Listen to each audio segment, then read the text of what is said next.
मैं बेसिकली पंजाब से हूँ। I was HR in hospital. और जो आरफिन शाह जो मेरे हस्बैंड हैं, जिनके साथ मेरा लव जिहाद का मैटर हुआ है, he was my classmate in 9th and 10th class. और till from to that day today we are in touch with Facebook and WhatsApp calls. तो सडनली ये मेरे पास वहाँ पे आते हैं जलंधर में और मुझे कहते हैं कि as per my as a friend उसको मेरा सारा पास्ट पता था। ये मेरे पास हॉस्पिटल में 4th को आए हैं। वहाँ पे आके इन्होंने हमें कहा कि मेरी मम्मा जो है वो कैंसर पेशेंट है, आप इनका ट्रीटमेंट करवा दो। तो मैंने उनका ट्रीटमेंट जो है पटेल हॉस्पिटल जलंधर से डॉक्टर अनुभा से करवाया था।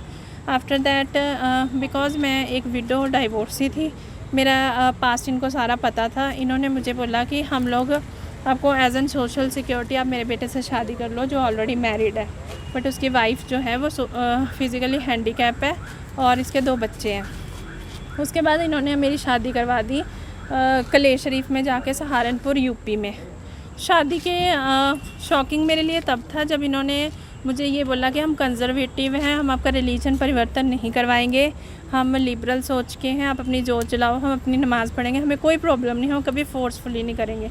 शॉकिंग तब था मेरे लिए जब इन्होंने मेरा नाम नीतिका की जगह डॉक्यूमेंट्स पे नफ़ीज़ा आरफिन शाह कर दिया। जब मैंने इनसे पूछा कि आपने मेरा नाम नीतिका से नफ़ीज़ा आरफिन शाह कर दिया, तो इन्होंने बोला it's just an formality on papers.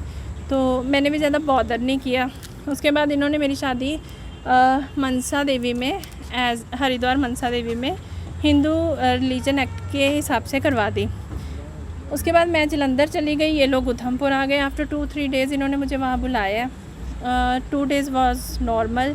3rd day Mahmooda नाज जो मेरी सास है, मकबूल शाह जो मेरे ससुर हैं, आरफिन शाह जो मेरे हस्बैंड हैं और सैयद इरफान शाह जो मेरे ब्रदर इन लॉ, इन्होंने मेरी काउंसलिंग करी कि आप जो है मेरे फादर इन लॉ के साथ शादी कर लो, मतलब मेरे फादर मकबूल शाह जी के साथ मैं शादी कर लूँ।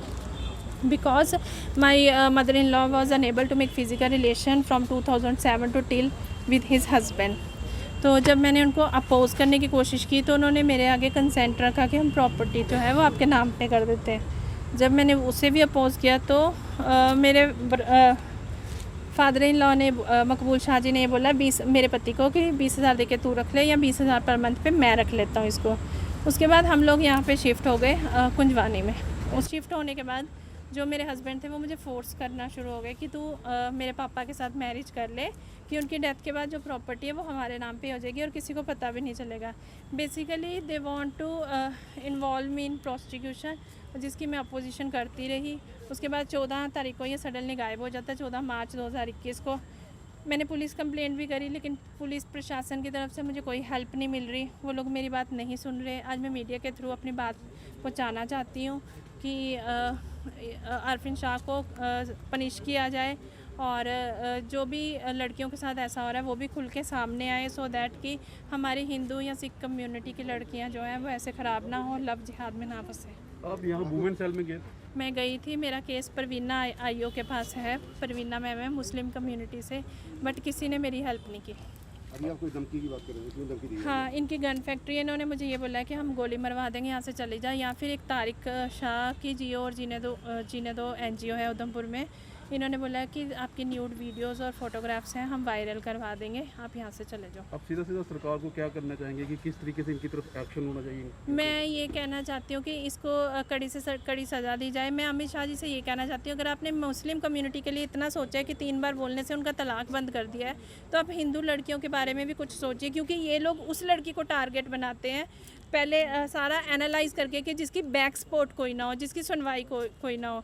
और मेरे जैसी कई लड़कियां ऐसी हैं जो सामने नहीं आती, क्योंकि कुछ तो अपने पेरेंट्स की इज्जत की वजह से डर जाती हैं और कुछ खुद की जान की वजह से डर जाती हैं, जैसे ये लोग धमकियां देते हैं। जो आज आपको कैसे हिम्मत आई प्रेस के सामने आने के लिए? आज मेरे में ऐसे हिम्मत आई, मैंने कल जो श्रीनगर का सिख लड़की का देखा तो मुझे भी लगा मुझे सामने आना चाहिए, सो दैट कि मेरे जैसी और भी लड़कियां सामने आए कि जो मुस्लिम कम्युनिटी ने ये लव जिहाद का ये शुरू किया है, इस पे रोक लगाई जाए और हिंदू लड़कियां सिख लड़कियां जो हैं वो ख़राब ना हो। उन लड़कियों को क्या मैसेज देना चाहेंगे जो अभी भी इन चक्रों में? मैं उन उन लड़कियों को यही मैसेज देना चाहूँगी कि आप लोग इनके ट्रैप में मत फंसो। ये लोग प्री प्लान ट्रैप करते हैं, ये लोग टारगेट बनाते हैं उन लड़कियों को जिन लड़कियों के बैक सपोर्ट कोई ना हो।